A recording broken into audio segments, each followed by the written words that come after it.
Dans cette vidéo, tu vas découvrir 5 moments là où tu dois te taire, tu dois fermer ta bouche.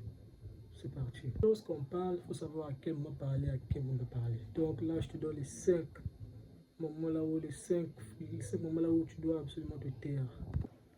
La première chose, c'est lorsque tu te mets en colère. Lorsque tu es en colère, là, obligatoirement, tu dois te taire parce que sous l'effet de la colère, tu peux dire quelque chose qui va blesser une personne, mais quelque chose que tu peux regretter toi-même. Parce que quand tu es en colère, tu peux dire quelque chose à chaud. Donc, c'est que quand tu es en colère, ne dis absolument rien. Le silence, reste calme. C'est la première chose que vous devez faire lorsque vous êtes en colère, c'est de vous taire. La deuxième chose, c'est lorsque une personne ne veut pas te comprendre. Lorsqu'une personne ne veut pas te comprendre, ça ne sert à rien de prouver non. Parce que si une personne ne te comprend pas, si tu essaies de comprendre, ça va devenir un bazar, ce sera un contre, l'encontre. Donc, quand une personne ne te comprend pas, reste calme. Continue la vie, ne sais pas convaincre cette personne. Donc, c'est le deuxième point qu'il faut se taire. Quand l'autre ne veut pas te comprendre, alors tais-toi, avance. Troisième chose, c'est lorsque tu réussis.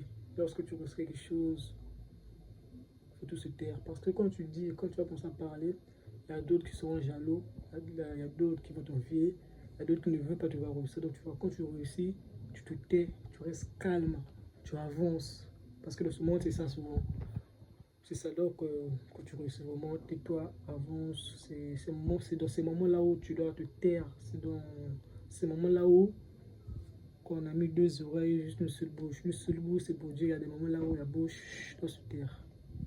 La quatrième chose, c'est fréquent, mais lorsqu'on te critique, on te provoque, on te critique, il faut te taire.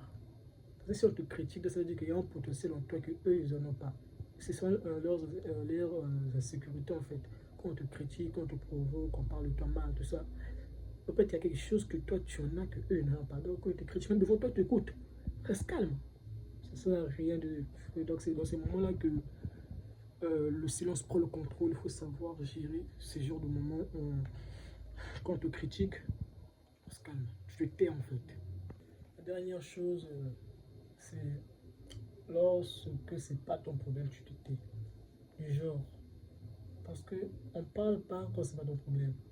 Certaines personnes vont parler, quand on t'adresse pas la parole, ou bien bon, comment je peux expliquer ça? Quand c'est par exemple une personne qui discute avec l'autre, c'est pas ton problème, tu te tais. Quand c'est pas à toi qu'on parle, tu te tais. Quand on t'a pas intervenu, tu te tais. Quand on t'a pas demandé ton avis, tu te tais. C'est ça en gros. Donc il faut exécuter ce genre de choses. C'est ça, c'est vraiment, en fait, vraiment, qui prouve que le silence, c'est ta force. Et parfois se taire, c'est mieux. Parce que le silence vaut plus que les mots.